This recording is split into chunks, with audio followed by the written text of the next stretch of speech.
जय झूलेलाल सभिनि खे। हाल ई मां हिकिड़ी रील शेयर कई हुई जंहिंमें मां वटि ॾाढनि सारनि माण्हुनि पुछियो कि छा सहीअ में ही सभु करण सां ॿार थी वेंदो आहे या जाफ़र कीअं वठिबो आहे या फलाना ठिकाना ॾाढी सारी शयूं। त मां सोचियमि छो न मां पंहिंजे यूट्यूब चैनल ते हिकिड़ो पूरो व्लॉग विझां। त अॼु मां पहिरियों व्लॉग इन ई बारे में थी ठाहियां पई जेके माण्हुनि मूंसां एतिरा वधीक क्वेश्चन पुछिया आहिनि। बेसिकली तव्हां सभिनि खे पतो आहे कि असांजा सिंधी जेकी वॾियूं हुयूं उहे ॾाढी सारी अहिड़ियूं रेमेडियूं असांखे ॿुधाईंदियूं हुयूं कि ॾाढे टाइम खां उहे इहे ई यूज़ करे ऐं ॾाढा सारा पॉज़िटिव रिज़ल्ट आणे करे ॾेखारींदियूं। हे त डॉक्टरी शयूं हाणे आयूं आहिनि त हाणे इहे सभु ॾाढो घटि थी वियो आहे, पर अॼु बि जेके मञंदा आहिनि, जेके फॉलो कंदा आहिनि ऐं ॿी वरी कुझु दवा कुझु दुआ, कोई न कुझु न त असरु करे ई वेंदो आहे। मां बि पहिरियों हिननि सभिनि में ट्रस्ट न कंदी हुयमि, पर मूंखे बि वैसे त शादीअ खां पोइ छोकिरियूं अॼु जे टाइम ते चाहींदियूं आहिनि कि 2 सालनि ताणी ॿार थिए ई न, पर मां और मुंहिंजो हस्बैंड इन खां जस्ट अपोज़िट हूंदा। असांजी उमिरि बि नंढी हूंदी, मां 21 में मां शादी कई, बट शादी खां तुरंत पोइ बेबी कंसीव करण लाइ मां ॾाढी वधीक एक्साइटेड हुअमि। लॻंदो हो कि थोरी पैम्परिंग वधी वेंदी, हस्बैंड वाइफ जो प्यार वधंदो, घर में पैम्परिंग वधंदी। त फर्स्ट मंथ खां ई न मूंखे ॾाढी एक्सपेक्टेशन हुई, पर इहो ॾिसी 6-7 महीने ताणी मूंखे कंसीव न थियो। ॾाढो दुख थींदो हुयो, हर बार रोईंदी हुअमि। त उन खां पोइ जॾहिं इहे सभु न थियो, मां डॉक्टरी दवाइयूं बि कयूं, पर अहिड़ो कुझु बि न निकितो। सिर्फ़ु मूंखे कुझु कैल्शियम वग़ैरह जी गोरियूं ऐं सिरप्स ॾिनई, चयईं कि इन सां तोखे ताक़त मिलंदा ऐं पोइ ईज़िली कंसीव थी वेंदे। इन खां पोइ जॾहिं 6 महीना गुज़री विया, पोइ मुंहिंजी ससु कुझु ॾिस करणु स्टार्ट कई एंड लिटरली उहो महीनो मूंखे कंसीव थी वियो। त मां इहो ई मञींदी आहियां कि दवाऊं कुझु कोन्हनि, इन वॾनि जो आशीर्वाद ई आहे, इन वॾनि जो चवण ई आहे जेको असां मञंदा आहियूं त असांजा बि झोल भरिजी वेंदा आहिनि। सभिनि खां पहिरीं ॻाल्हि त नारेल जो ॿिज, जेको हर हिकु वॾो चवंदो आहे हर हिकु मैरिड खे खाइण लाइ। इन सां पुट बि ॼमंदो आहे एंड प्लस ॾाढी जल्दी कंसीव बि थींदो आहे। सेकेंड शइ जेका मुंहिंजे मथां इफ़ेक्ट कई, मां वटि जेको रिज़ल्ट आयो, उहा इहा हुई जाफ़र। जेॾी महिल घोट जंहिं महिल विहांउ थींदो आहे छोकिरे जो, त उनखे जेको ई बोछड़ी पाइबी आहे उन में 4 कुंडियूं हूंदियूं आहिनि। हिकिड़ी कुंड में असां सिंधी जाफ़र ॿधंदा आहियूं। उन जाफ़र खे ॾाढो संभाले करे रखिबो आहे, ॾाढी मानता हूंदी आहे। कई माण्हू उन जाफ़र खे चोरी करे बि वेंदा आहिनि ऐं जंहिंजो विहांउ नथो थिए पियो या जेके ॿार नथो थिए त उनखे खाराईंदा आहिनि, त ॾाढी जल्दी ॿार थी वेंदो आहे। त ईअं करे असांजो बि उहो बोछण वारो जाफ़र गुम थी वियो हुयो। हाणे हो जाफ़र त गुम थी वियो, हाणे ॿियो जाफ़र किथां अचे?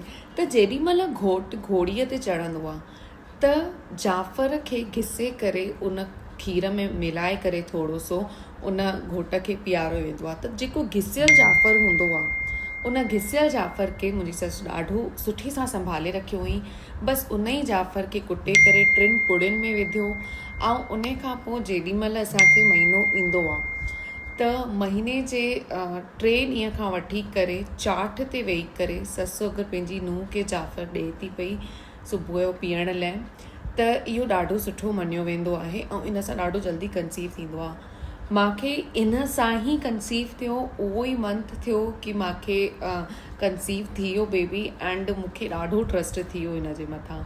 त तव्हां बि इहो ज़रूरु करे ॾिसजो, जेको बि हुजेव रिलेटिव या कॉन्टैक्ट में जेको बि हुजेव जंहिंखे ॿार नथो थिए पियो ऐं ॾाढो परेशान आहे, त हिकु दफ़ो इहो ज़रूरु करे ॾिसो। ॿियो हिन जे अलावा असांजी वॾियूं चवंदियूं आहिनि कि कंहिंजो बिरादरीअ में जॾहिं ॿारु थींदो आहे त उनजो जेको दुन हूंदो आहे, जेको किरी पवंदो आहे पंहिंजे पाण ई ॿार जो, अगरि उहो बि फ़क़ु त उन सां बि ॿारु इज़िली थी वेंदो आहे। जेको इहो दुन आहे जेको किरी पवंदो आहे पंहिंजो पाण ई, इहो पंहिंजी बिरादरीअ जो हुजणु ॾाढो ज़रूरी आहे, तॾहिं इफ़ेक्ट कंदो आहे। त इहो बि तव्हां ट्राए करे था सघो पिया। ॾाढा सारा माण्हुनि खे इहो पतो आहे, पर जंहिंखे न पतो आहे त उन्हनि सां गॾु मुंहिंजो इहो व्लॉग ज़रूरु शेयर कजो। थी थो सघे तव्हांजे शेयर करण सां कंहिंजो कुझु भलो थी वञे। हाणे ॻाल्हायूं था पुट जे बारे में।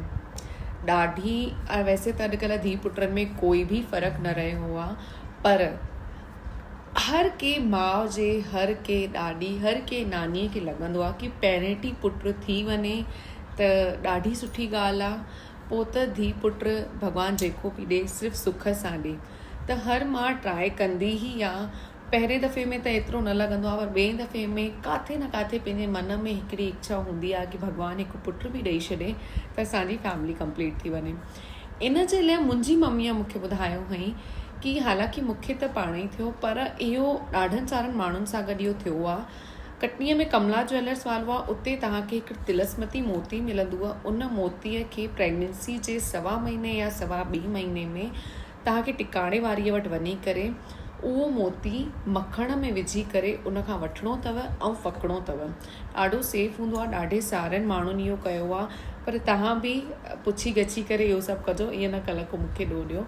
त इहो सभु जेको मूंखे पतो आहे मां उहो तव्हां सां गॾु शेयर थी कयां पई। त इन सां बि ॾाढनि माण्हुनि खे पुट थियो आहे, तॾहिं शायदि इहो मार्केट में विकिजे बि थो। त ज़रूरु करे ॾिसजो। ॿियो त ॾिसो, पंहिंजे पंहिंजे गुरूअ ते विश्वास ऐं ॿियो मालिक जी मर्ज़ी। जंहिंखे जेको मिलणो आहे उहो ई मिलंदो आहे, इहो त असां मञंदा आहियूं। पर हर इंसानु पंहिंजी हर पॉसिबल कोशिशि कंदो आहे, पंहिंजे तरफ़ सां जेतिरो थी सघंदो आहे उहो पूरो ट्राए कंदो आहे कि मतां न मतां काथां कोई चमत्कार थी वञे। त वॾनि जी चवणी आहे, वॾनि जे चवणनि ते हली करे ॾिसण में बि कोई ॾोहो कान्हे को। जॾहिं एतिरा असां डॉक्टरी इलाज था कयूं, परे परे था वञूं पिया, त घर जा ॾिस बि पहिरियों करे ॾिसणु ॾाढो सुठो आहे। न बि थो थिए त डॉक्टर त वेठा ई आहिनि। तव्हां सभिनि खे मुंहिंजो इहे इंफॉर्मेशन कीअं लॻी प्लीज़ मूंखे कॉमेंट्स में ॿुधाइजो। इन जे अलावा बि अगरि तव्हां वटि कोई अहिड़ो अथव ॾस त मूंखे कॉमेंट्स में ज़रूरु ॿुधाइजो। ॿियो बि कोई क्वेश्चन हुजे त मूंखां ज़रूरु पुछिजो। ऐं नए व्लॉग लाइ मूंखे थोरो सो इनकरेज कजो, मूंखे सब्सक्राइब करे। त वरी मिलंदासीं। जय झूलेलाल सभिनि खे। तव्हांखे व्लॉग कीअं लॻो इहो मूंखे ज़रूरु ॿुधाइजो। जय झूलेलाल।